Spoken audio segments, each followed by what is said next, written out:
안녕하십니까, 노종면입니다. 오늘 더 뉴스의 문을 여는 키워드는 격입니다. 주장과 행동의 설득력은 잘잘못, 옳고 그름에 좌우됩니다. 하지만 격에 맞는지 또한 못지않게 중요합니다. 잘못의 크기에 비판의 수위를 맞추고 잘한 정도의 칭찬의 수위를 맞춰야 합니다. 대상을 과장하거나 깎아내리지 말아야 합니다. 처음엔 정치권을 뒤흔들던 차명 투기 의혹이 이해 충돌이라는 윤리 문제로 공격의 격이 낮아졌습니다.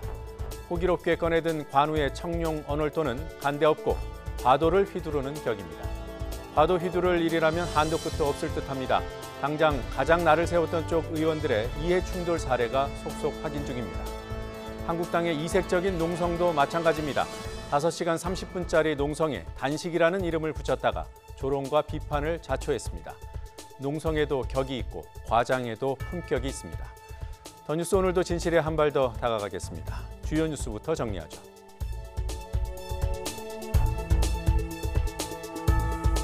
주한미군 방위비 분담금을 크게 올려달라는 미국의 요구에 대해 우리 국민 10명 중 6명은 반대 입장이었습니다.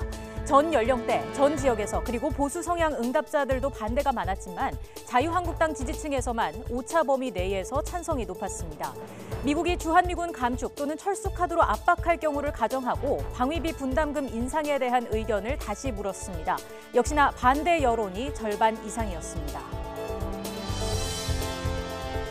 이명박 정부 때 검찰의 민간인 사찰 수사는 부실했고 축소, 은폐 정황이 있다고 법무부의 검찰 과거사위원회가 결론 내렸습니다. 과거사위는 당시 사법 처리된 이들의 윗선이 사건에 개입했을 가능성을 배제할 수 없지만 대포폰과 USB 등 중요 수사 기록의 누락으로 실체 규명에 실패했다고 지적했습니다. 특히 대검 중수부의 수사 방해 의혹은 수사가 필요하다는 의견도 제시했습니다. 황교안 전 총리가 자유한국당 당대표 선거 출마를 공식화했습니다. 내일 출마 선언을 한다는 일정도 밝혔습니다. 오세훈 전 서울시장의 출마 선언도 임박한 것으로 보입니다. 하지만 책임당원이 아닌 황 전 총리와 오 전 시장의 출마 자격 시비가 불거지고 있습니다. 오늘 비대위에서는 공개적인 설전이 벌어졌습니다. 이른바 손혜원 투기 의혹이 이해 충돌 문제로 전이되는 상황에서 일부 자유한국당 의원들의 이해 충돌 의혹 사례가 언론에 보도됐습니다. 손혜원 의원 문제로 수세에 몰렸던 여당에서 이 기회에 모든 국회의원을 대상으로 이해 충돌 전수조사를 실시하자는 요구가 나왔습니다. 민주노총이 곧 대의원 대회를 열고 사회적 대화기구인 경제사회노동위원회 참여 여부를 결정합니다. 민주노총 집행부는 지난해 10월 임시대의원 대회가 정족수 미달로 경사노위 참여 안건을 처리하지 못한 뒤 대의원들을 설득해왔지만 반대 기류도 만만치 않은 상황이라서 결과를 예측하기 어렵습니다. 더 뉴스 본격적으로 시작합니다.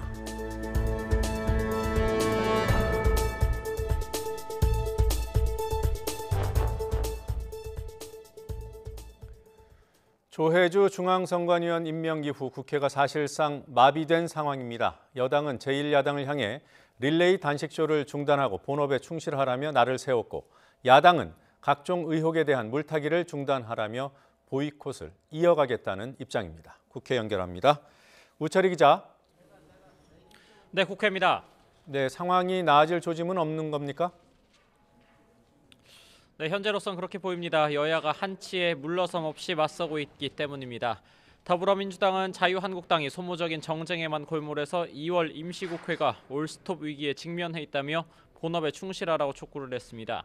남인순 최고위원은 한국당이 릴레이 단식쇼로 국민을 우롱하고 있다며 전당대회와 내년 총선을 위한 제밥에만 몰두해 국민의 심판을 면치 못할 것이라고 강조했습니다. 한국당은 민주당이 조혜주 중앙선거관리위원회 상임위원 임명은 물론 손혜원 의원의 범죄와도 다름없는 행위에 물타기를 하고 있다고 맹비난했습니다. 나경원 원내대표는 민주당이 1월 임시국회 내내 각종 의혹에 대한 특별검사와 국정조사, 청문회 요구에 침대 축구로 일관했다며 릴레이 농성을 계속하겠다는 의지를 밝혔습니다. 바른미래당은 거대 양당이 국회를 거부하고 싶은 본색을 드러냈다고 싸잡아서 비판했습니다. 김관영 원내대표는 한국당이 국회를 빠질 명분을 찾다가 조혜주 의원 임명을 핑계대고 있고 민주당은 1월 임시국회를 보이콧하더니 2월 임시국회를 얘기하는 유체이탈 화법이라고 쏘아붙였습니다. 자, 전당대회 이제 한 달 앞인 자유한국당에서 주요 당권 주자들 출마 자격 시비가 불거지고 있어요. 비대위에서도 분위기가 안 좋았던 모양이죠? 네, 오늘 아침 비상대책위원회의 석상에서 공개 설전이 벌어져서 지도부가 제지하는 일까지 있었습니다.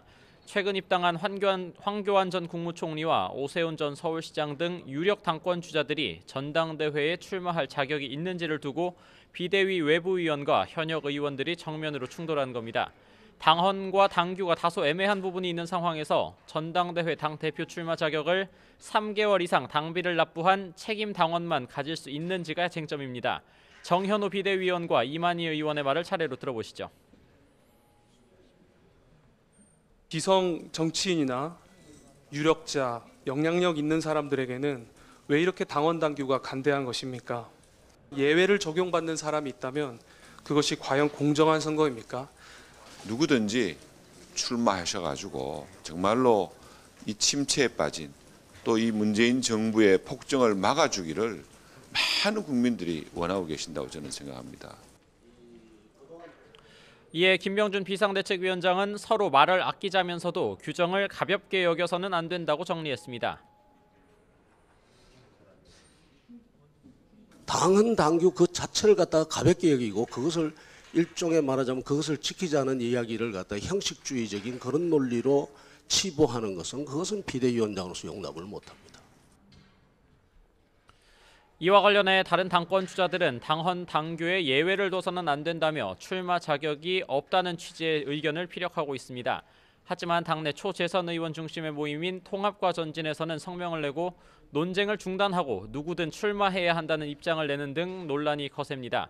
지금 진행되고 있는 의원총회에서도 격론이 오갈 것으로 보이는데 당 선관위는 내일 이 문제에 대한 회의를 진행할 예정입니다. SNS를 통해 내일 공식 출마 선언을 하겠다고 밝힌 황교안 전 총리와 31일 출판 기념회를 갖는 오세훈 전 시장도 곧 한국당 여성연대 워크숍에서 마주치게 되는데 어떤 입장을 내놓을지 주목됩니다. 지금까지 국회에서 YTN 우철입니다. 이딴 논란으로 여권의 지지율이 하락세를 보이는 가운데 이른바 전당대회 효과가 겹치면서 자유한국당의 지지율이 2년여 만에 최고치를 기록했습니다.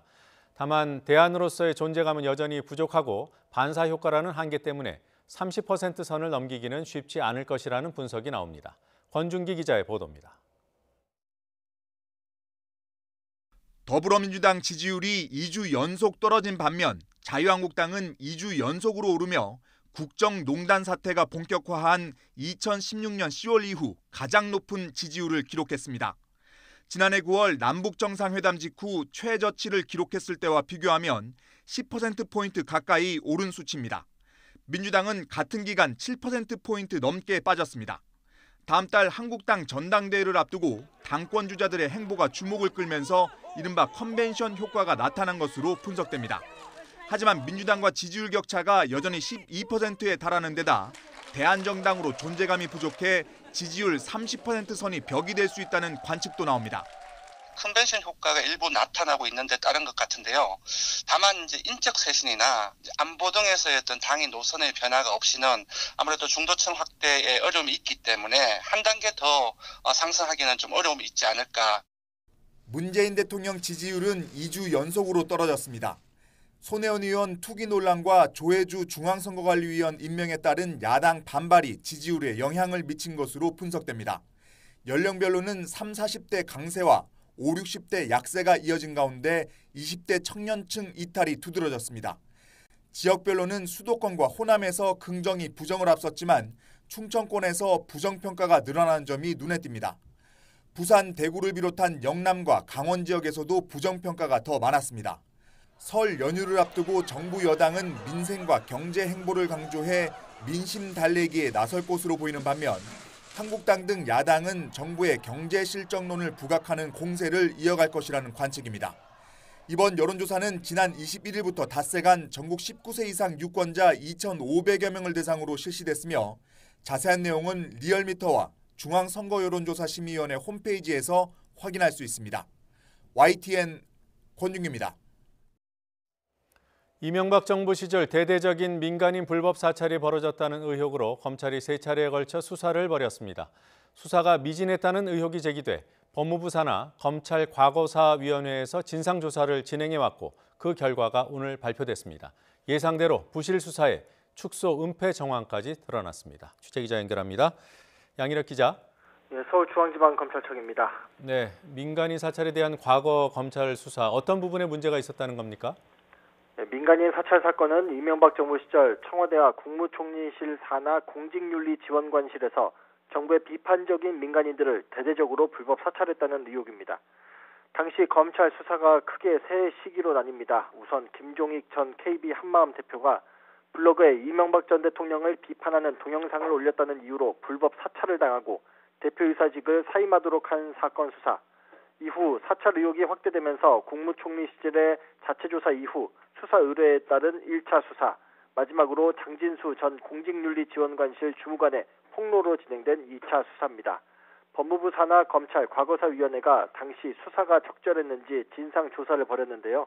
결론은 부적절하고 축소, 은폐 정황이 있다고 밝혔습니다. 과거사위원회는 청와대와 국무총리실 비선 조직이 민간인을 광범위하게 불법 사찰한 사건이 벌어졌지만 검찰의 소극적인 수사로 정치 권력을 보호하는 결과를 초래했다고 결론 내렸습니다. 과거사위는 대포폰 수사 기록이 누락된 점으로 볼 때 윗선 개입 은폐 가능성을 배제할 수 없다고 지적했습니다. 또 청와대 관계자들이 민간인 사찰을 알았을 가능성이 컸지만 형식적인 서면 조사에 그치거나 직접적인 조사가 이루어지지 않았다고 설명했습니다. 이 때문에 결국 수사 당시 청와대나 여당 정치인의 압력이나 개입이 있었는지는 밝히지 못했습니다.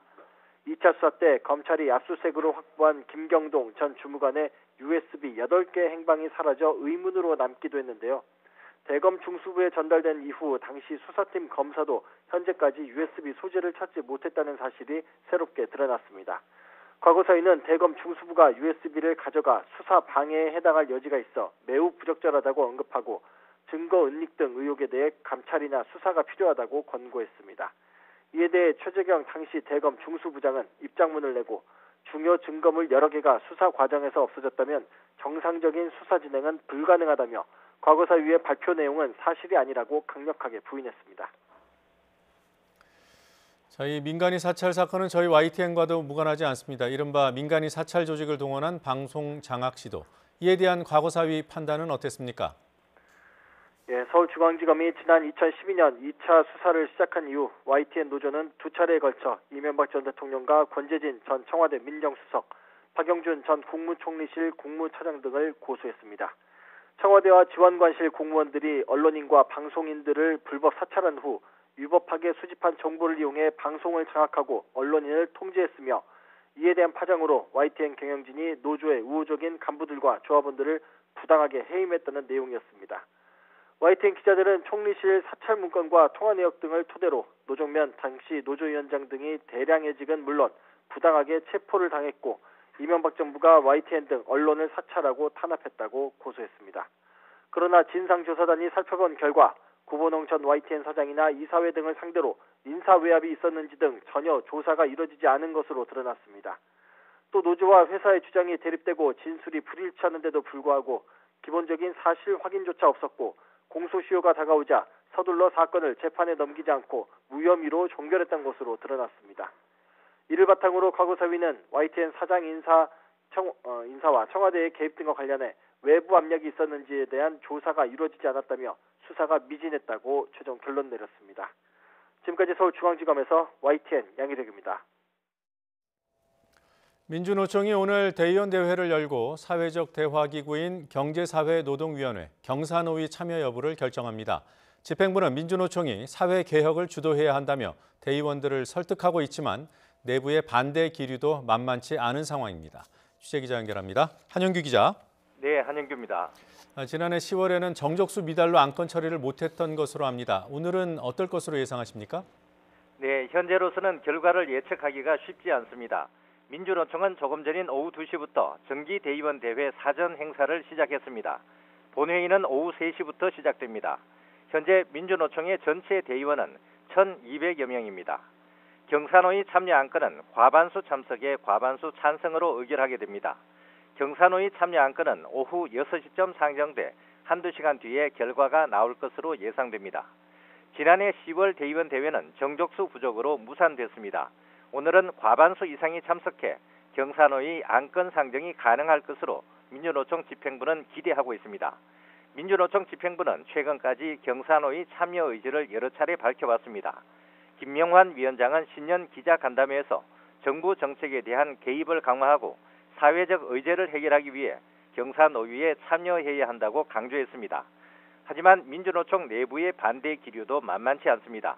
민주노총의 최대 산별노조인 금속노조 김호규 위원장은 지금처럼 노정 사이에 긴장감이 고조되는 상황에서 경사노위 참여가 적절치 않다고 밝혔습니다.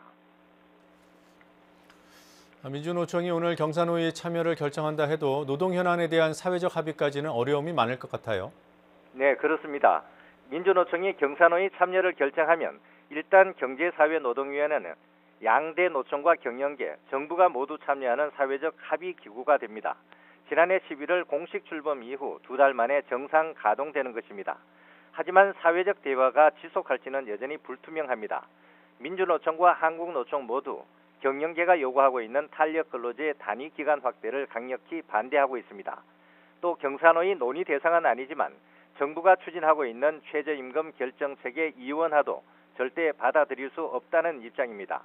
정부와 국회가 다음 달에 탄력근로제 단위기간 확대와 최저임금 결정책의 이원화 입법을 강행하면 노동계가 사회적 대화를 전격 중단할 가능성이 높습니다. 반대로 경사노위 참여 결정이 이번에도 무산되면 민주노총 현 집행부의 리더십이 타격을 받고 책임론에 휩싸이게 될 것으로 보입니다. 지금까지 행정부에서 YTN 한윤규입니다. 그동안 미국 행정부 업무에 발목을 잡아온 셧다운 사태가 일시 해제되면서 2차 북미 정상회담 준비가 탄력을 받을 전망입니다. 이번 주부터 남북미 협상이 속도를 낼 것으로 보이는 가운데 트럼프 대통령이 김정은 위원장과 만날 날짜와 장소를 곧 발표할지도 주목됩니다. 워싱턴에서 김희준 특파원의 보도입니다. 트럼프 대통령과 의회 합의로 미 연방정부가 셧다운을 끝내고 이번 주부터 일단 3주간의 정상 업무에 들어갑니다. 셧다운 사태 중에도 2차 북미 정상회담 관련 필수 인력을 가동한 국무부는 그 준비를 본격화합니다. 북미가 합의한 2월 말 정상회담까지 남은 기간은 고작 한 달. 비핵화 의제와 실행계획 마련까지 시간은 빠듯합니다. There are many steps yet along the way towards achieving the denuclearization that was laid out in Singapore. 북미는 우선 고위급 회담과 스웨덴 실무 협상 뒤 일주일 정도 내부 검토를 거친 만큼 이르면 이번 주 협상을 재개합니다. 특히 스티브 비건 대북정책 특별대표와 그의 새로운 상대로 떠오른 군축 전문가 김혁철 전 스페인 대사와의 회동 여부가 주목됩니다. 이와 함께 한미 워킹그룹 회의도 조만간 열려 대북 현안을 세부 조율할 것으로 관측됩니다. 2차 북미 정상회담을 위한 남북미 협상이 속도를 내는 가운데 트럼프 대통령이 곧 그 날짜와 장소를 발표할 것이란 전망이 나옵니다. 셧다운 해제로 시간을 번 트럼프 대통령은 북미 회담을 계속 국면 전환 카드로 쓸 것으로 보입니다. 다만 3주 뒤인 다음 달 15일까지 여야가 타협점을 찾지 못하고 셧다운이 재연될 경우 북미 정상회담에 차질이 생길 우려도 제기됩니다. 워싱턴에서 YTN 김희준입니다.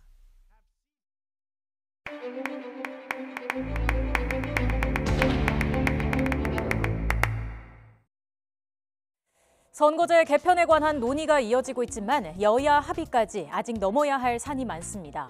여야가 구체적인 방안에 합의를 하더라도 현재 논의되고 있는 대로 지역구 의석수를 축소하게 된다면 본인 지역구가 없어질지도 모르는 의원들의 반발, 그리고 선거제가 확정되더라도 그에 따라 선거구 획정, 그러니까 선거구 조정이 이루어져야 합니다.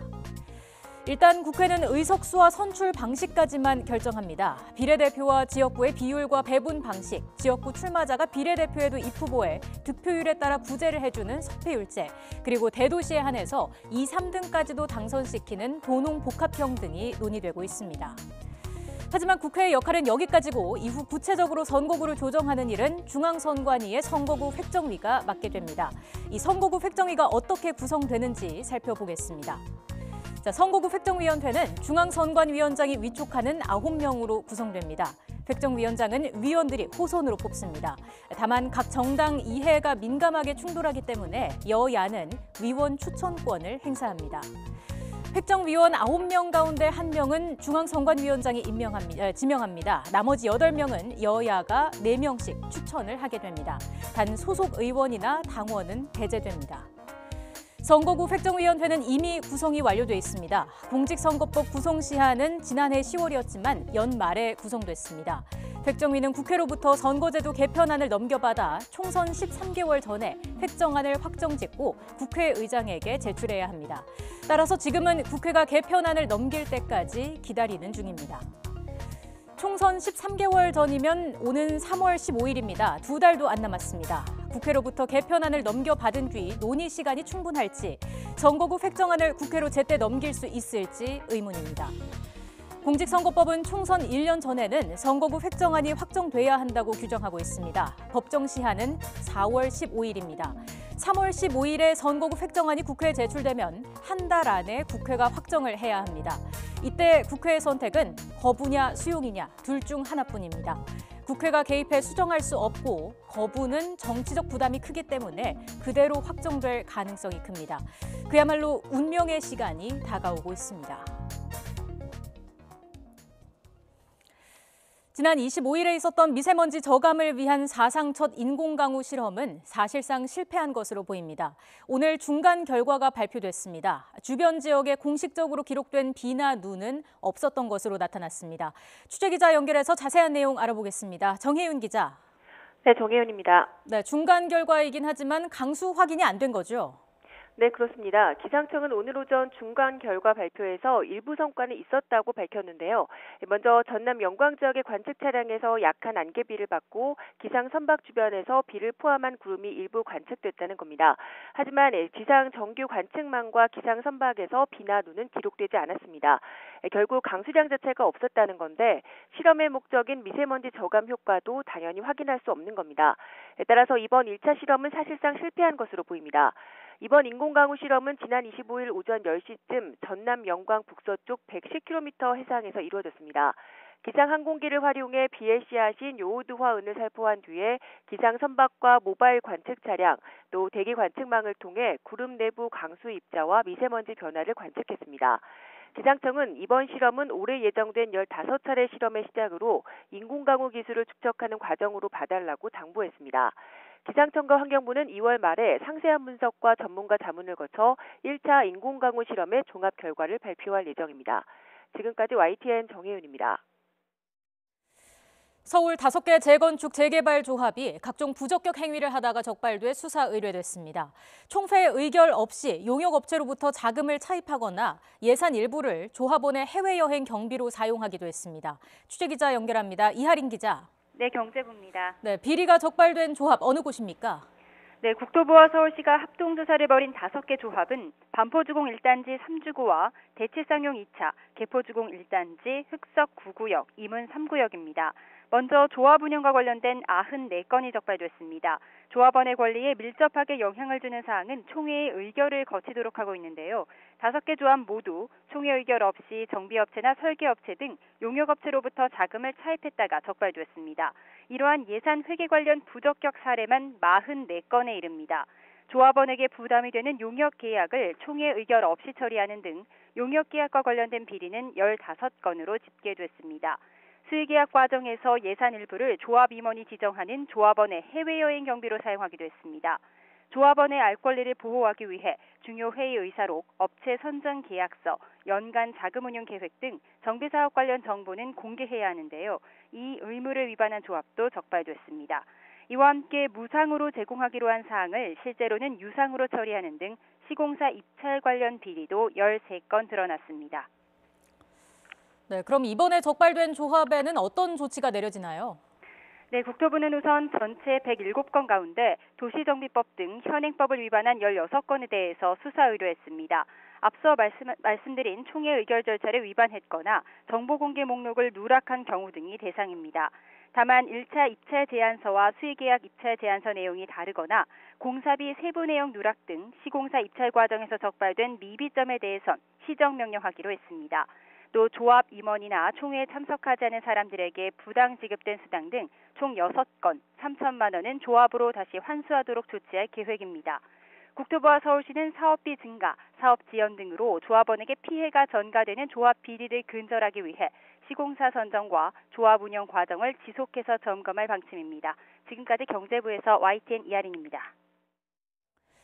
라면 봉지 안에서 작업용 장갑이 나왔다는 소식 지난 25일에 전해드렸습니다. 당국이 제조업체를 현장 조사했지만 25cm 크기의 장갑이 어떻게 봉지 안에 들어갔는지 밝혀내진 못했습니다. 부장원 기자입니다. 라면 봉지 안에 들어있던 작업용 장갑입니다. 길이는 25cm가량. 발견 당시 장갑은 반으로 접혀있는 상태였습니다. 어떻게 20cm 남짓한 봉지에 들어가게 됐을까? 장갑이라는 거는 사실 크기가 크잖아요. 못 가른다면은 식품회사에서 어떤 이물질을 가릴 수 있을까라는 의문도 들었고. 현장 조사에 나선 평택시는 해당 장갑이 면과 스프와 함께 포장될 수 있는지 실험을 진행했습니다. 장갑이 원래 크기 그대로 펼쳐진 상태에선 기계가 바로 멈췄습니다. 반면 반으로 접은 뒤 라면 위에 올려놓자 장갑까지 전부 포장이 가능했습니다. 다만 여러 차례 실험을 반복한 결과 기계의 이물질 검출 시스템은 문제가 없었다는 게 조사 담당자의 설명입니다. 다른 물질이나 이런 것이 가면 그거를 다 적어내더라고요. 반으로 접었을 때는 통과해서 이게 포장이 되기는 하는데요. 옆으로 푹 튕겨나가더라고요. 누가 일부러 넣은 것일까? 아니면 기계가 오작동한 것일까? 평택시는 문제의 장갑이 실제 공장에서 쓰는 제품과 같다는 점을 근거로 오뚜기에 대해 시정명령을 내릴 방침이지만 어떻게 장갑이 봉지에 들어갔는지는 여전히 의문입니다. YTN 부장원입니다. 국내 독립유공자 가운데 정확히 어디에 안장됐는지도 모르는 애국지사들이 8,000명이 넘습니다. 모두 국립묘지 밖에 잠든 분들입니다. YTN이 3.1운동 100주년을 맞아 시민과 함께 안장 위치를 모르는 독립유공자의 묘소를 찾아 나서기로 했습니다. 시민 여러분의 제보를 기다리고 있습니다. 이승배 기자입니다. 충남 천안시 용두리 56-4번지. 여기에는 3.1운동을 대표하는 유관순 열사의 어머니와 아버지 묘소가 있습니다. 근처인 산 55-4번지에는 친오빠 묘소가 있습니다. 새언니까지 가족이 모두 독립유공자이지만 기억하는 사람은 점점 줄어갑니다. 애기분들이야 모르는 편이죠. 동네도 이제 나이 많은 사람들, 그 사람들은 알지만 젊은 양반들은 모르죠.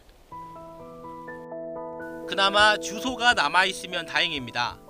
YTN 데이터 저널리즘 팀이 국가보훈처 자료를 분석한 결과 훈장은 받았어도 어디에 안장됐는지 모르는 독립유공자가 8,200명이 넘었습니다. 김명수 지사도 이런 분 가운데 한 명입니다.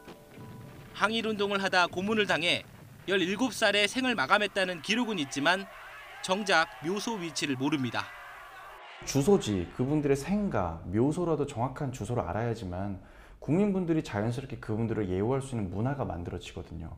이게 독립운동가라는 것이 단순히 어떤 개인의 집안의 어떤 문제가 아니라 이건 국가의 어떤 민족의 문제라고 생각을 하기 때문에 3.1운동 100주년을 맞아 YTN은 어디에 잠든지도 모르는 잊혀진 독립유공자의 묘소를 찾아 나서려고 합니다. 시민과 언론이 함께 자료를 모으고 정리해가는 집단 협업 방식입니다. 국가보훈처 자료를 기초로 YTN이 분석해 만든 8,200여 명의 엑셀 파일을 인터넷에 공개했습니다. 내용을 보고 안장지를 추적할 수 있는 독립유공자 정보가 있다면 YTN 데이터 저널리즘 팀이 제작한 인터넷 사이트로 제보하시면 됩니다. 역사를 숨긴 친일 잔재물도 함께 찾아볼 계획입니다. 친일을 숨긴 채 관광명소나 문화재로 알려진 잔재물이 많지만 어디에 그리고 얼마나 있는지 제대로 조사된 적이 없습니다. 근현대사의 어두운 역사도 함께 기억할 수 있게 시민과 함께 자료를 모으고 결과를 공유하겠습니다.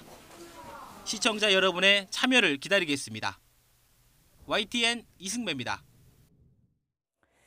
성인용 영상물이나 간행물을 본 초등학생이 증가한 것으로 나타났습니다. 음식점에서 술을 마시라고 권유하는 건 남보다 가족이 더 많았습니다.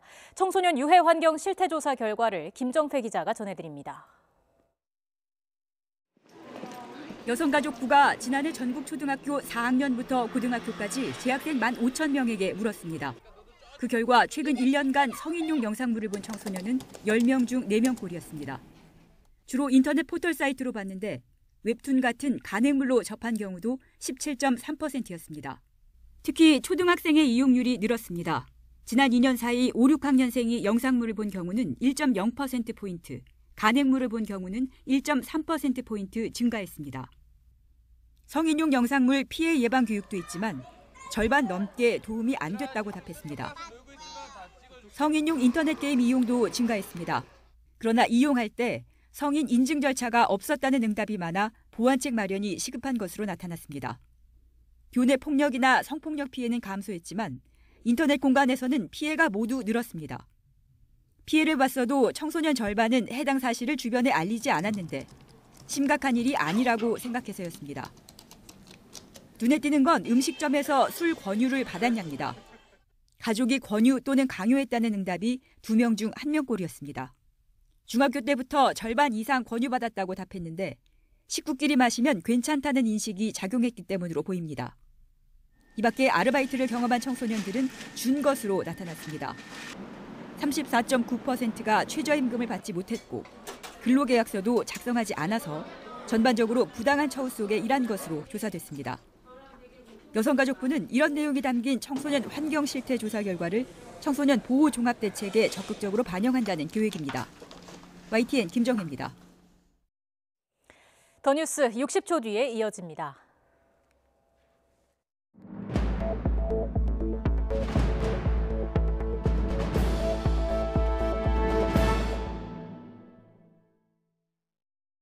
잇몸병 선택은 이가탄입니다. 엄마? 친구야. 아버님, 많은 분들이 이가탄을 복용하고 계십니다. 잇몸병엔 이가탄. 먹어보면 확실히 달라집니다. 아시죠? 이가탄. 신용을 지키지 않는 사람들로 빛을 잃어가는 우리의 사회. 고려 신용정보가 밝히겠습니다.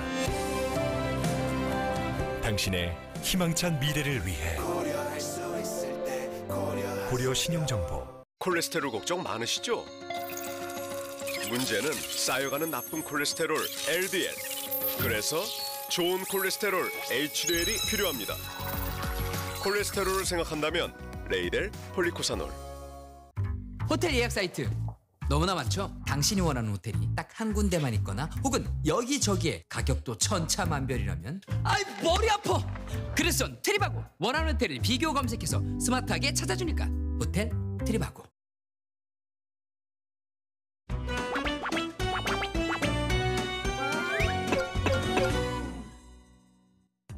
최소 당비 납부를 3개월 이상 해야 책임 당원입니다. 당원 명부가 폐쇄된 날로 그 기준으로 적용하는 것이 상식이라고 생각합니다. 예외는 없어야 한다고 생각합니다. 나는 다릅니다. 나는 예외요. 그것이 특권이 아니고 무엇입니까? 기성 정치인이나 유력자, 영향력 있는 사람들에게는 왜 이렇게 당원 당규가 간대한 것입니까? 예외를 적용받는 사람이 있다면 그것이 과연 공정한 선거입니까? 영향력 있는 사람들에게는 왜 이렇게 당원 당규가 간대한 것입니까? 당원 당규에 관한 문제가 있는데 이 부분에 있어서는 말을 서로 아끼는 것이 맞습니다. 이것은 여기에 대해서 함부로 이것을 뭐 법리 해석을 이렇게 하고 저렇게 해석하는 건 좋은데 저는 비대위원장으로서 당헌 당규가 있는데 당헌 당규 그 자체를 갖다가 가볍게 여기고 그것을 일종의 말하자면 그것을 지키지 않은 이야기를 갖다 형식주의적인 그런 논리로 치부하는 것은 그것은 비대위원장으로서 용납을 못합니다. 당헌 당규 지키지 않은 이야기를 갖다 형식주의적인 그런 논리로 치부하는 것은 용납을 못합니다. 출마선을 29일 날 하고 네. 본격적으로 시작하신 거죠? 이제? 그렇습니다. 당헌 당규상 문제가 있다는 그런 얘기 나오는데 문제 아무것도 없습니다. 저는 법조인입니다. 아무 문제 없습니다. 당원 앞뒤를 잘 보시면 답이 다 있습니다. 출마 자격 관련해서 지금 당 안팎에서 좀 논쟁이 일어나고 있는데요. 비대위원회에서 국민들의 여론과 올라가고 있는 한국당의 분위기 이것에 찬물 끼는 결정하지 않으리라 생각합니다. 저는 법조인입니다. 아무 문제 없습니다.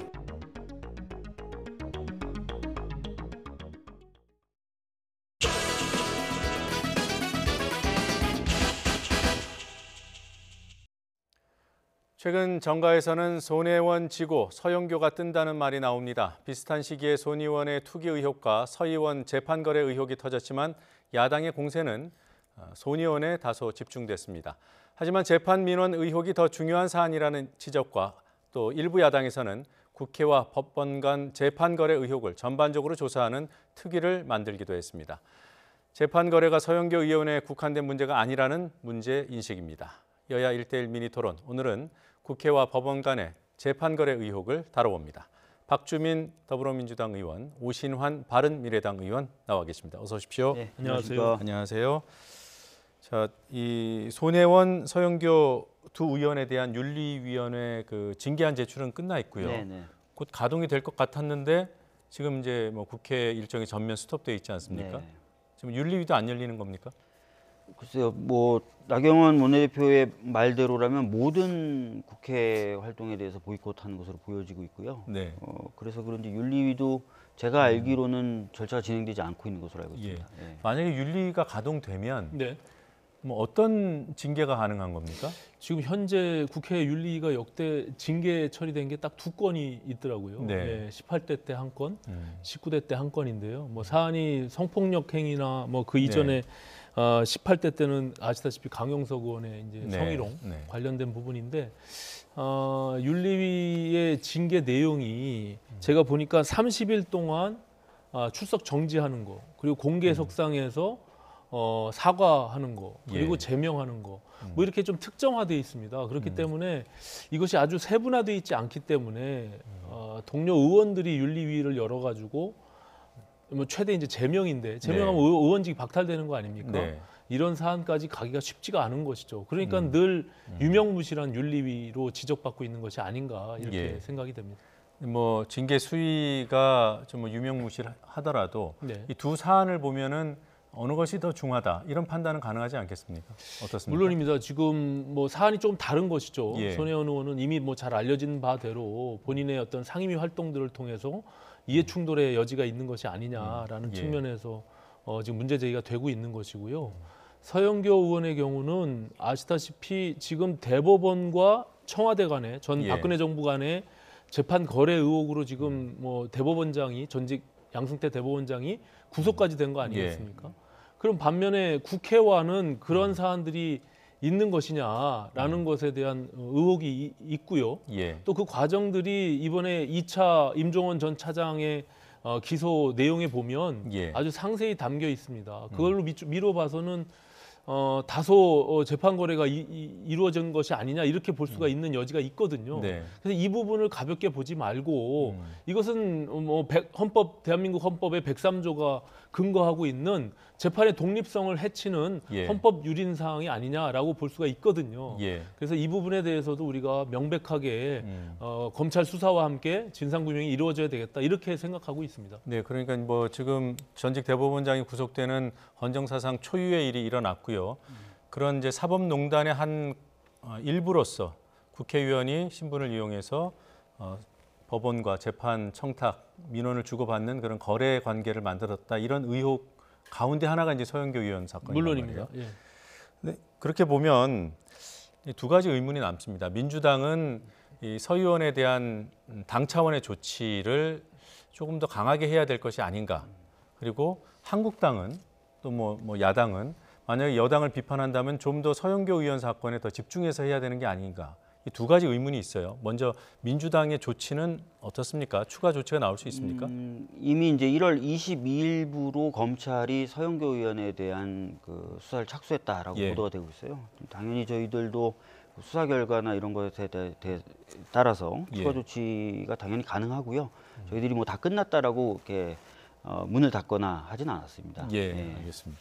지금 뭐 한국당의 경우 일부 조금 유보적으로 손혜원 의원에 집중하고 있는 것이 지금 재판 거래에 한국당의 의원들도 일부 연루된 것이 아니냐라는 의혹이 있거든요. 뭐 1차 임종원 전 차장 1차 기소 문건에는 이제 홍일표 의원의 경우 내용이 담겨 있고 2차 기소 문건에 지금 이미 전직 의원이 됐지만 노철래 이군현 의원들 전 의원들에 대한 내용과 함께 지금 또 전병헌 의원 전 의원들도 내용이 있고요. 이런 예. 광범위한 내용들이 담겨 있는데 이것이 지금 민주당의 원내대표 말씀처럼 법사위원들의 과거 일반적인 어떤 관례 아니냐라고 생각하는 것에 저는 동의하기가 좀 어렵습니다. 제가 지난 3년간 여기 박주원 의원님도 계시지만 법사위의 위원으로 활동하면서 저는 이러한 재판에 영향을 미칠 수 있다라고 생각해 본 적도 없고요. 예. 이런 사례들이 없습니다. 그리고 제가 뭐 이런 것을 부탁한다고 해서 사법부의 재판에 영향을 미칠 수 있다라고 조차 생각해 본 적이 없어요. 대부분의 의원들이 그럴 겁니다. 근데 이례적으로 지금 서영교 의원의 경우 이것이 굉장히 빠른 속도로 실제 재판의 담당 판사에게까지 전달이 되는 과정이 아주 상세하게 기술되어 있거든요. 그래서 이것은 재판에 영향을 분명히 미쳤다라고 우리가 추측할 수가 있어요. 네. 실제 결과도 보면. 그래서 이런 부분들은 검찰에서 지금 조사를 하고 있다고 하니까 명백히 밝혀서 만약에 국회에서도 이런 부분들이, 왜냐하면 그 당시에 상고법원에 대한 부분들이 임종원 전 차장이 굉장히 집중적으로 서영교 의원을 전담 마크했던 그런 사실들도 들어가 있거든요. 그렇기 때문에 이것은 하나의 양쪽의 이해관계가 거래로서 이루어진 부분들이 있다라고 볼 수가 있는 것이죠. 지금 그 의원께서 그 이른바 임종원 파일 기소 그 서류에 담겨 있는 공소장. 실명들을 언급하셨어요. 근데 거기 보면 이제 여야 의원들을 망라하고 있고, 근데 이제 비실명이 있습니다. 맞습니다. 법사위원이라고. 거기에 관한 문제 제기를 박 의원께서 하셨던데. 맞습니다. 그러니까 법사위원이라고 하면서 비실명 처리한 게 아니라요.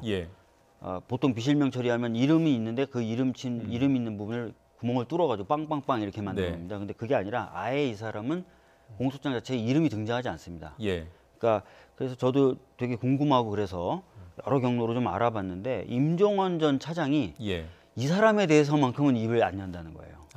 입을 안 열었기 때문에 검찰이 실명을 아직 확인을 못했다는 겁니다. 그러니까 좁히고 해보려고 했는데 뭐 여러 가지 수사 과정을 통해서도 결국 나오지 않았고 핵심적으로는 결국 임종원 전 차장이 얘기를 해줘야 되는데 임종원 전 차장이 이 사람에 대해서만큼은 그러니까 그 사람이 뭘 했다는 겁니까? 노철래 이군현 두 전직 의원을 위해서 두 한국당 의원을 위해서 재판에 개입하려고 실제로 움직인 사람입니다. 그러니까 20대 국회의원이고요. 20대 국회의원이고 자료도 서로 주고받고 뭐 이런 내용이 나오고 심지어는 법원행정처에서 이 사람의 부탁을 받고 자료를 만들면서 법원이 관여했다는 걸 드러내지 않기 위해서 법원행정처의 양식이 아니라 다른 양식으로 편집도 하고 또 마크가 찍히지 않습니까? 그 마크 법원행정처 이런 마크가 찍히는데 출력을 하게 될 경우에 그런 것도 다 지워서 보내고 할 정도로 아주 용의주도하게 이 사람을 도왔던 거예요.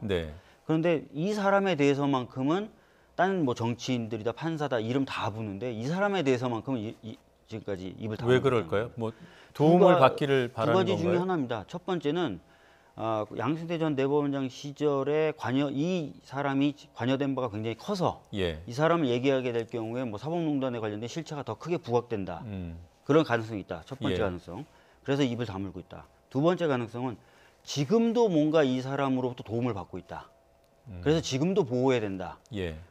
그런 가능성. 두 가지 이런 가능성에 대해서 동의하십니까? 뭐 일부 그럴 수도 있는데요. 이건 뭐 다 하나의 추측이기 때문에 검찰에서 이건 수사가 이루어져야 된다고 보고요. 다만 2차 임종원 전 차장에 대한 2차 기소장에 보면 공소장에는 임종원에 집중돼 있는 부분인 거예요. 사실은 이제 서영교 의원의 경우는 그 프로세스 자체가 공개가 돼서 이메일로 주고받고 그 내용이 아주 상세하게 나와 있는데 아까 말씀하신 노철래 이군현 의원에 대한 검토 보고서는 그게 출발점보다는 임종원 전 차장이 검토 보고서를 작성케 한 요 행위에 집중하다 보니까 그것을 추적해서 수사하기가 쉽지가 않았던 것이죠. 공개적으로. 왜냐하면 그렇게 되면은 실제 그 당사자인 국회의원을 소환해야 되고 예. 뭐 이런 것들이 있지 않습니까? 근데 서영교 의원의 경우는 아시다시피 이메일로 그런 것들이 프로세스가 다 노출돼 있기 때문에 예. 출석 요구를 했지만 본인이 거부했고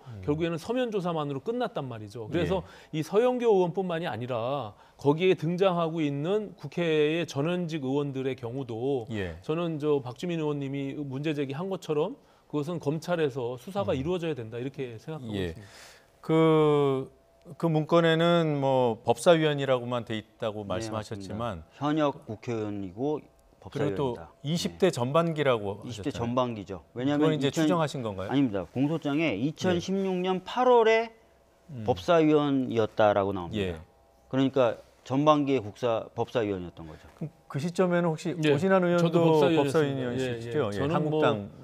저는 힘이 없는 법사위원이어서 그런지 저한테 부탁이 들어온 적이 없고요. 그때 누가 힘이 있었습니까?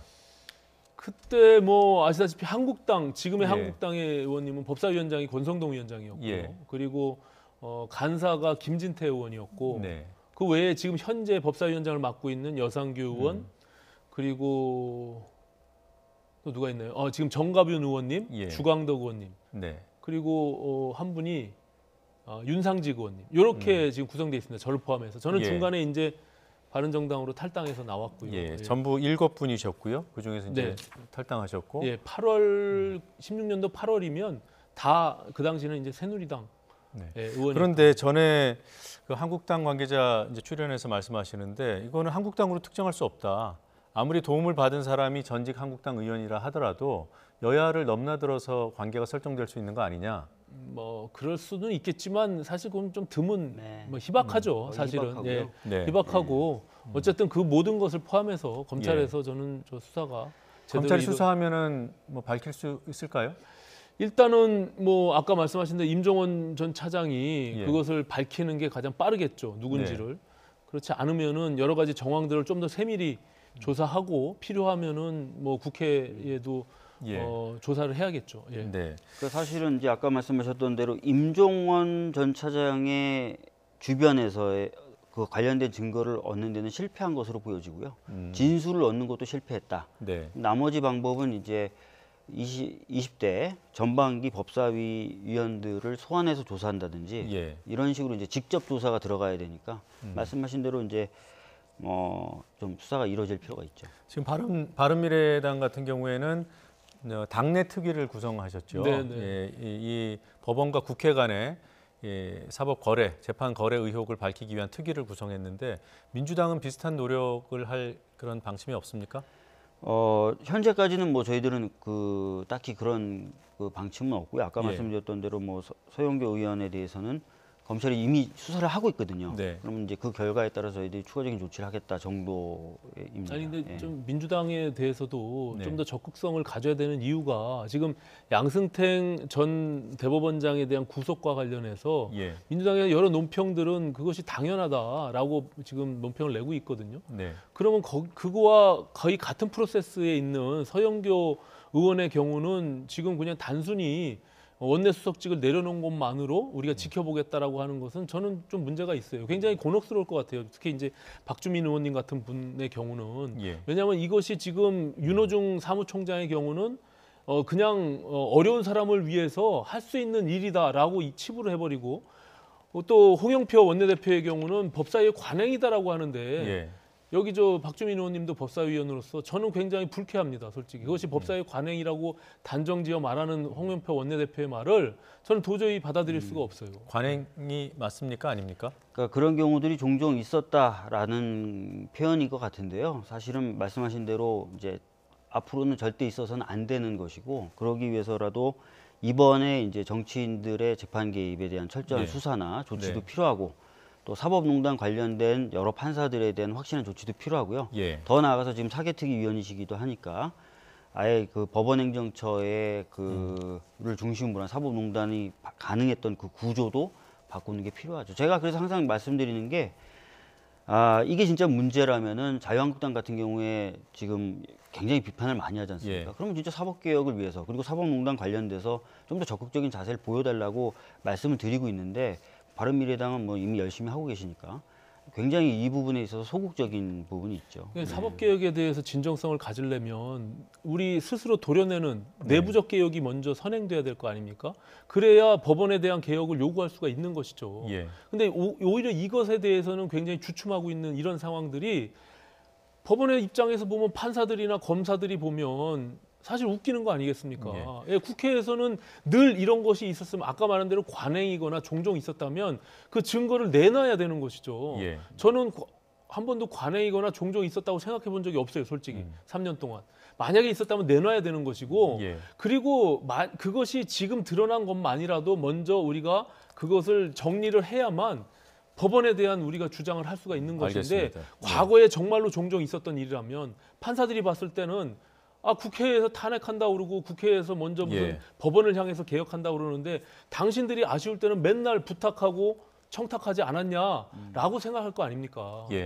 이 부분을 먼저 결단을 내려야 된다 이렇게 생각합니다. 그런 취지에서 특위를 가동하신 거고요. 네. 자, 뭐 조혜주 중앙선관위원 임명 이후에 뭐 국회가 올 스톱 상황이에요. 그동안의 경과를 잠깐 정리를 하고 이 사안과 관련된 얘기도 나눠보겠습니다. 네, 지난해 12월 13일 문재인 대통령이 조혜주 중앙선관위원 후보자 지명을 했습니다.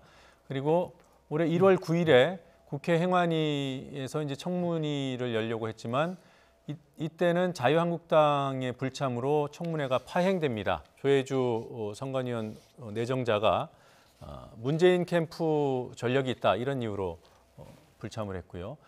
그리고 야당이 행안위를 소집한 시점이 1월 18일입니다. 이때는 민주당이 불참합니다. 그리고 1월 21일에 국회 행안위가 이제 청문회 재개최 논의에 들어가고요. 이어서 여야가 증인 채택을 위해서 협의를 하지만 이견을 보여서 결국 청문회가 또 불발이 됐습니다.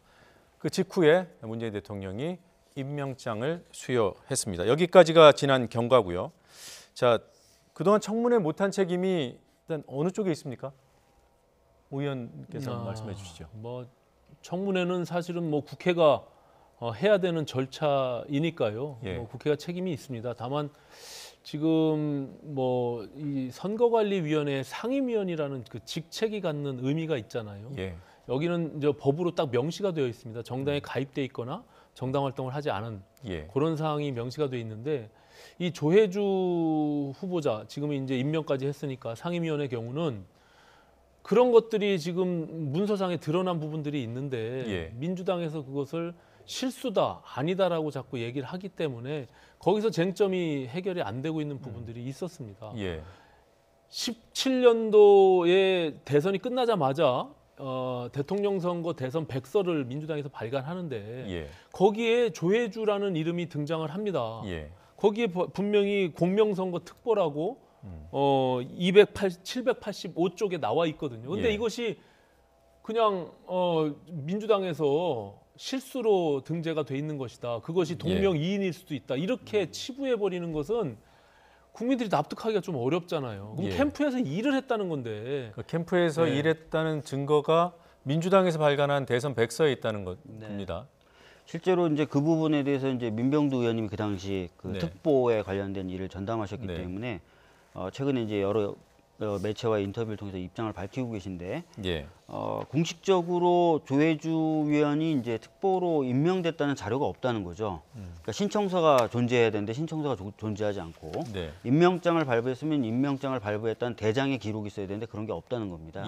그래서 당이 지금 거짓말 한다기보다는 기록상으로는 확실히 없는 건 맞는 것 같고요. 근데 백서에 이제 그것이 들어간 과정에 대해서는 여전히 지금 당내에서도 좀 더 확인을 해봐야 된다는. 일단 동명이인은 아니겠죠. 만약에 동명이인이면 그 당사자가 딱 나오면은 그걸로 끝날 텐데. 그렇겠죠. 그래서 이 특보로 임명을 한 것 같지는 않은데 백서에 기록된 그 배경에 대해서는 저희들이 이제 좀 더 확인을 해봐야 되는 게 맞는 것 같고요. 다만 이제 저희들이 좀 답답하게 생각하는 거는. 과거에 예를 들어서 뭐 2009년도에 김경근 중앙선관위원회 상임위원의 경우요. 2009년도에 임명은 됐는데 2007년도에 이명박 후보를 공개적으로 지지했던 바가 있고요. 그다음에 2014년도에 박근혜 전 대통령이 임명했던 최윤희 위원 같은 경우는 2008년도에 한나라당 윤리위원 출신입니다. 그리고 김용호 선관위원 같은 경우 역시 2014년에 새누리당이 추천을 해서 임명이 됐는데 한나라당 당원이었고 여의도 연구소 출신이세요. 그래서 이런 전력이 있는 분들이 이미 이제 임명됐던 경험이 있고 그럴 때 그럼 과연 국회가 파행이 됐었는가? 그건 좀 아닌 것 같습니다. 그래서 두 가지 좀 정리해서 말씀드리면 현재까지 드러난 바에 따르면 조혜주라는 선관위 위원이 저희 당의 특보로 활동했었다는 근거나 자료는 남아 있는 건 없고요. 그다음에 두 번째로 과거의 다른 전례를 비춰봤을 때도 이런 이유로 국회 일정을 전면적으로 다 스탑시키는 경우는 없었다. 이런 말씀 좀 드리겠습니다. 지금 뭐 선관위원회 상임위원회 자리가 아까 말씀드린 대로 정치적 중립을 담보해야 되고 또 상임위원은 9명의 선거관리위원들 중에 유일하게 상근하는 상임위원입니다. 그렇기 때문에 그 중요성이 매우 중요하다고 볼 수 있겠고요. 또 여러 가지 정황을 이제 문제 제기가 나오니까 인터넷상에 조혜주를 검색했을 때 나오는 거기에 경력을 사위를 시켜서 삭제를 하게끔 만들어요. 그러니까는 오히려 제가 봐서도 수천 명의 특보단들 중에 우리가 대선 치를 때 그렇습니다. 지금 만약에 민주당에서 근거가 없다고 하는데 나머지 모든 사람들의 근거가 있다면 그걸 내놓으시면 됩니다. 전혀 그럴 리가 없어요. 대선에서 이 임명장 위촉장을 주는 것이 그냥 몇천 명을 주기 때문에 조혜주라는 사람이 민병두 단장이 알 수가 없어요. 누구의 추천으로 들어왔는지. 그러면 다만 이 사람이 적극적으로 캠프에서 일했느냐라고 하면 저는 그럴 것 같지는 않아요. 그냥 단순히 누구의 추천을 통해서 들어갔는데 그 추천자가 선거에 대해서 전문가니까 이런 것들을 자문하면 아마 자문 정도 해줬을 거라고 생각합니다.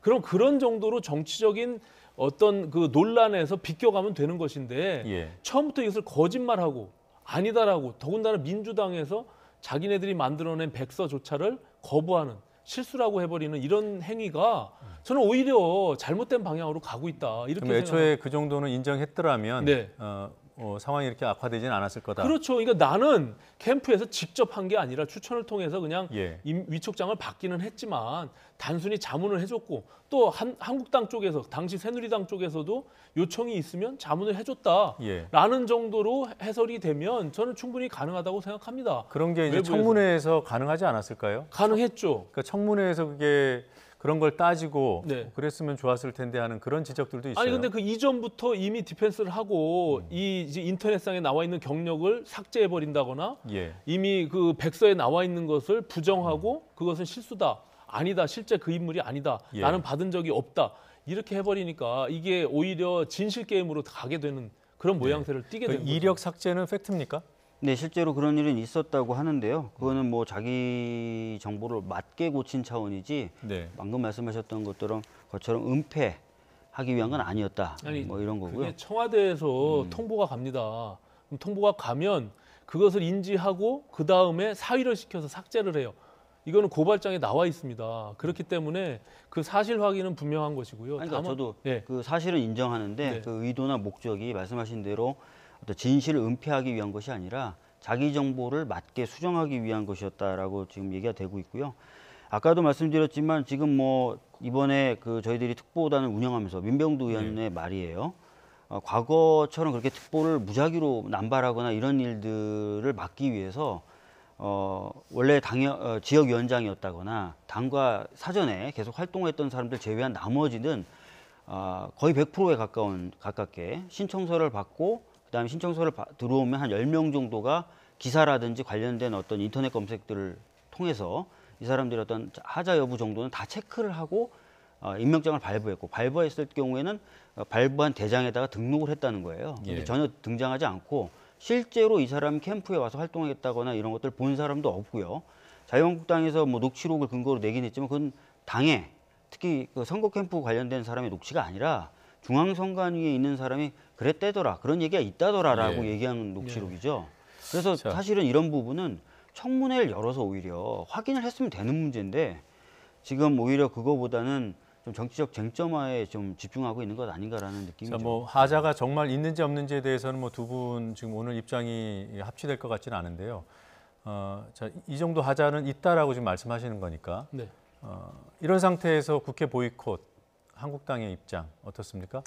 저는 일정을 보이콧하는 것에는 동의하기가 좀 어려워요. 왜 그렇습니까? 지금 뭐 여러 가지 국회의 현안들이 있고 특히 이제 정개특위하고 사개특위 자체를 지금 거부하고 있거든요. 그러면은 우리가 당장 눈앞에 해결해야 될 과제들이 산적해 있는데 모든 일정을 2월 임시국회까지 보이콧한다는 것은 저는 좀 문제가 있다고 보고요. 다만 또 한국당의 입장에서 저는 집권 여당에 제가 어제 모 의원께도 부탁을 드렸는데 여당으로서 출구를 열어줄 수 있는 방법도 고민을 하셔야 된다고 봅니다. 지금 뭐 진퇴양난에 빠져 있을 거라고 생각하는데 어떻게 다시 국회 일정에 들어올지를 조금 여당에서 손잡아줄 필요도 있지 않냐 저는 이렇게 생각합니다. 그것이 결국에는 협치이고 또 국회를 정상화하면서 실질적인 무한 책임을 지고 있는 집권 여당의 또 책임이기도 하거든요. 그게 뭐가 있을까요? 지금 이미 임명을 해버렸잖아요. 네. 저는 뭐 조혜주 상임위원이 스스로 사퇴하는 것도 한 방법이다 이렇게 생각합니다. 왜냐하면 이건 정치적인 논란을 계속 가져가면서 왜냐하면 선거관리위원회라는 것이 최종적으로 그 위원회 중앙선거관리위원회에서 모든 의사결정을 하거든요. 그러면 그중에 어떤 정치적인 편향성을 갖고 있는 사람이 거기 들어갔다고 하면 그 룰에 있어서는 계속 쟁점이 될 겁니다. 신뢰성에 대해서. 그렇기 때문에 그 부분을 털어내고 다른 특보들 보면 다른 공기업이나 자리들로 다 배려해줬어요. 지금 여기 저 명부에 나와 있는 특보들이. 마찬가지로 조혜주 특보도 다른 방식으로 또 배려를 해주면 돼요. 아니, 배려를 하면 안 되지 않습니까? 아니 여기 다 해줬는데 뭐 여기 제가 갖고 온 자료에 보면 이미 여기 문화예술 공정사회를 그러니까 제가 우리가 바른미래당이 얘기한 낙하산 인사 그 백서에 보면 정말 수도 없는 낙하산 인사들을 지금 민주당에서 하고 있는데 그러지 말라는 거죠. 근데 이미 그렇게 했으니까 제가 조금 역설적으로 표현을 한 거죠. 역설적인 표현으로 이해를 했습니다. 뭐 조혜주 의원이 임명된 지 얼마 안 됐습니다. 혹시 만약 이렇게 국회 교착이 길어진다면 스스로 용퇴하는 것도 한 방법이라고 생각하십니까? 저는 근데 지금 자유한국당이 국회 일정을 보이콧하는 거는 다른 이유가 있다고 저는 봅니다. 무슨 이유가 있습니까? 지금 아까도 말씀드렸지만 이미 이제 자유한국당 또는 새누리당이 과거에 했던 사례들 보면은 이거 가지고 파행시킨다는 게 무리라는 걸 분명히 알 겁니다. 그럼에도 불구하고 파행시켰다는 건 오늘 바른미래당이 논평을 낸 것하고 좀 유사한데요. 원래부터 국회를 하고 싶지 않았던 거죠. 그래서 이것을 핑계 삼아서 지금 국회 일정을 보이콧한다라고 생각되고요. 뭔가 현안이 있겠죠. 어떤 대표적인 것은 그렇습니까? 지금 그 야삼당도 이제 선거제도에 관련된 입장을 냈습니다. 저희 당도 입장을 냈습니다. 원래 1월 말까지 모든 당이 입장을 내서 토론을 하기로 했습니다. 근데 지금 제가 확인해 본 바로는 자유한국당 내에서는 선거제도에 관련된 논의가 시작조차 안 됐습니다. 오늘 뭐 지금 진행 중인 그 의총에서 그 오늘 시작을 한다고 한다면 원래 약속했던 1월 말이라는 시한을 맞출 수가 없겠죠. 그런 어떤 불편함이 있었을 거고요. 아마 또 당내 분위기가 선거제도 개혁을 얘기 꺼내면 여러 가지 분열적인 소리가 나올 수밖에 없는 상황일 겁니다. 이 논의를 안 하거나 최대한 미루고 싶었을 가능성이 있고요. 전대 이후로 미루고 싶을 수도 있다. 또 하나는 지금 사개특위에서도 굉장히 많은 현안에 접근을 이루고 있는데요. 이 부분에 대해서도 그냥 바로 도장 찍고 싶지는 않았을 가능성도 있습니다. 그러니까 정개특위, 사개특위, 그러니까 뭐 선거제도 개편 그리고 사법개혁 법안들 만들어내는 것 여기에 대해서 부담스러워서 일부러 뭐라고 할까요? 빌미를 잡았다 이렇게 보시는 겁니까? 바른미래당에서도? 저는 뭐 그렇게 생각을 해본 적은 없는데 박주민 의원님 말씀하시니까 뭐 그럴 수도 있겠다라는 생각은 합니다. 다만 지금 이것이 그 사개특위, 정개특위가 지금 시점에 와서 문제가 불거진 것은 아니고요. 조혜주 인사청문회 경우는 이미 한 달 전부터 계속 논란이 증폭돼 오다가 최근에 이제 대통령께서 임명을 하면서 저렇게 보이콧을 하게 된 것이거든요. 그러니까 그것을 염두에 두고 한 달 전부터 이렇게 갈 것이다 생각하고 지금 보이콧한 것 같지는 않고요. 다만 저는 뭐 그 의사 일정에 참여해서 정당하게 주장할 것은 주장했으면 좋겠다 이런 생각은 들고요. 아까 제가 말씀드린 그 백서에 홍보특보의 경우는 주 헝가리 대사로 갔고요. 또 종교특보는 문체부 1차관, 또 체육특보는 한국학진흥원장, 조직특보는 한국역사문화연구소 이사장으로 자리를 옮겼습니다. 그렇기 때문에 지금 공명선거 특보라고 명칭이 돼 있어요. 조혜주 지금 상임위원의 경우는 이것이 진실 여부 했는지 안 했는지 여부를 떠나서 특보들이 이런 자리들로 다 배치를 하고 있는 것이 이 정부의 문제점입니다. 예, 그렇기 때문에 그런 연장선상에서 조혜주의 특보도 저는 이렇게 자리를 배치해 준 것이 아니냐라고 생각할 수밖에 없는 거죠. 예, 그것도 이제 아직은 추정의 영역이니까요. 네. 오늘 토론은 여기서 마무리해야 될 것 같습니다. 두 분 말씀 잘 들었습니다. 고맙습니다. 네.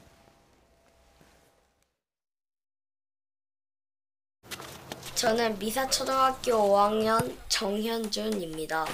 제가 좋아하는 축구 선수는 손흥민 선수. 진짜 만날 수 있어요? 안녕하세요.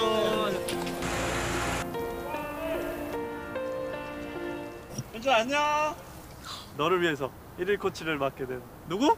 손흥민. 사실 이렇게 볼이 돌면 안 돼 지금. 상대방 밸런스를 무너뜨리는 게 제일 중요해. 포탈 이렇게 한 번만. 볼 한번 쳐봐. 형 막 공에 놀라고 그런 사람 아니야. 놀라지도 않았어. 형이 봤을 때는 디딤발이 일단은 가장 큰 문제. 항상 볼하고 제일 가깝게 해놓고. 저도 형처럼 잘하고. 어떻게 하신 거예요? 축구를 정말 즐기면서 하면 정말 훌륭한 선수가 될 수 있어. 자, 우리 자주 보자. 대한민국의 내일을 여는 기술 5GX SK텔레콤.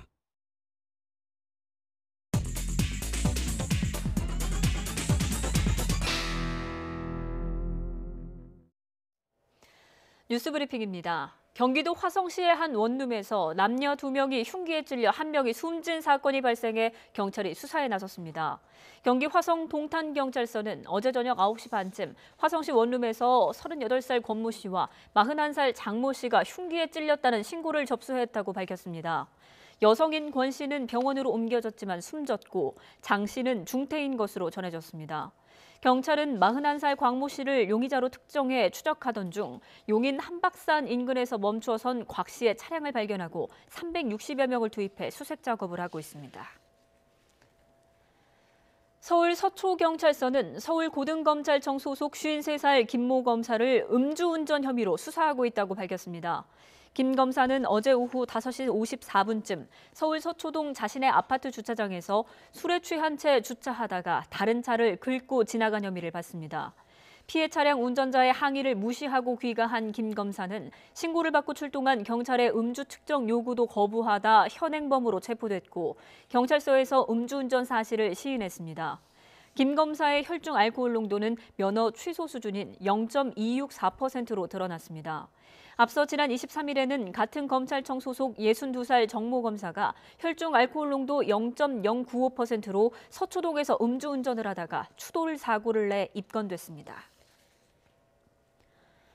오늘 오전 8시쯤 충북 영동군 심천면 과적검문소 부근을 달리던 화물차가 빙판길에 미끄러지면서 길 옆 전신줄을 들이받아 58살 A씨가 숨지고 동승자가 다쳤습니다.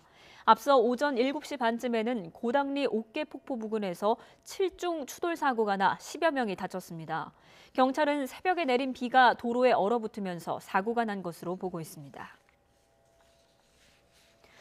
오늘 오전 10시 40분쯤 경기 용인시 죽전동 꽃매교차로 부근에서 레미콘 차량이 신호 대기 중이던 승용차 2대를 들이받았습니다.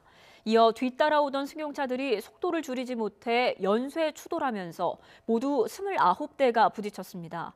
이 사고로 승용차 운전자 등 9명이 다쳐 인근 병원에서 치료를 받고 있습니다. 겨울에도 뜨거운 활기가 넘치는 곳, 바로 얼음축제죠. 충북에서 가장 추운 곳으로 알려진 제천 의림지가 얼음 왕국으로 변했습니다. 보도에 김동우 기자입니다. 두터운 방한복을 입어도 살속까지 파고드는 추위지만 얼음축제장은 인파의 열기로 가득합니다. 얼음축제답게 의림지 곳곳에는 얼음 미끄럼틀과 조각상 등 볼거리와 놀이시설이 동심의 세계로 안내합니다. 대규모 얼음성은 햇살과 어우러져 신비감마저 자아내고 있습니다.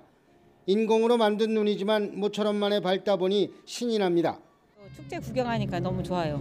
눈밭에서 사진 찍고 친구하고 우리 초등학교 친구거든요. 근데 오늘 와서 너무 기분 좋아요.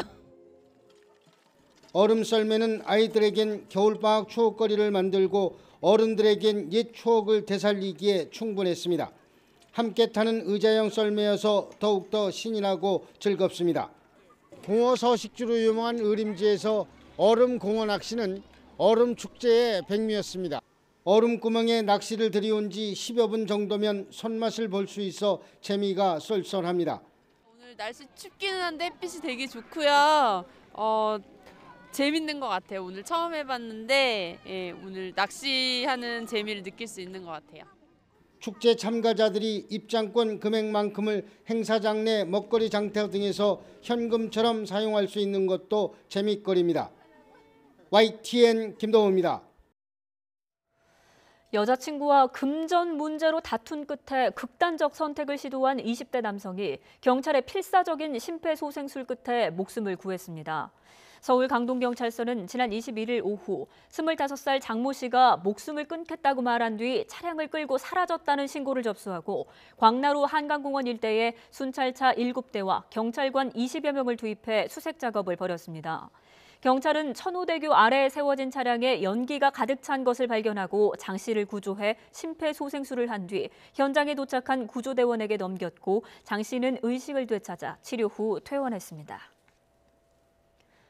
성폭행 혐의로 입건된 프로야구 넥센 히어로즈 소속 박동원과 조상우가 검찰 조사에서 무혐의 처분을 받았습니다. 인천지방검찰청은 박 씨 등을 증거 불충분으로 인한 혐의 없음으로 불기소했다고 밝혔습니다. 박 씨 등은 지난해 5월 23일 새벽 넥센 선수단의 원정 숙소였던 인천의 한 호텔에서 술에 취한 여성을 성폭행하고 이 여성의 친구를 성폭행하려 한 혐의를 받았습니다. 외국인 가사도우미를 불법 고용한 혐의로 약식 기소된 조현아 전 대한항공 부사장이 정식 재판에 넘겨졌습니다. 서울중앙지방법원은 위계 공무집행 방해 혐의로 벌금 1,500만 원의 약식 기소된 조 전 부사장 사건을 정식 재판에 넘겼습니다. 조 전 부사장은 2013년부터 지난해까지 필리핀 여성 11명을 대한항공 직원인 것처럼 허위 초청해 일반 연수생 비자로 국내로 들여온 뒤 가정부로 불법 고용한 혐의를 받고 있습니다. 일본 왕실이 요즘 공주의 결혼 문제를 둘러싸고 시끄럽습니다. 남자친구 집안의 과거 돈 문제가 입길에 오르면서 일이 점점 꼬여가고 있다는데요. 도쿄에서 황보연 특파원이 전해드립니다. 지난 2017년 9월 아키히토 일왕의 맞선녀 마코 공주가 갑자기 기자회견을 열고 1년 뒤 결혼을 발표했습니다. 상대는 대학 동창으로 도쿄에서 법률사무소 직원으로 일하는 이른바 평민 출신 고무로. 最初に惹かれたのは太陽のような明るい笑顔であったと思いますが、宮様は私のことを月のように静かに見守ってくださる存在でございます。 한창 결혼 준비에 들떠 있을 무렵 고무로 어머니가 얽힌 돈 문제가 주간지에 보도되면서 분위기가 심상치 않게 바뀌었습니다. 과거 고무로 어머니의 약혼자가 건넨 4천만 원이 헤어진 뒤 불씨가 된 겁니다. 공짜로 알고 받았다는 고무로 측과 빌려준 돈이라며 갚으라는 전 약혼자 측이 볼썽사납게 다투는 상황은 결국 기사를 통해 왕실에까지 알려지게 됐습니다.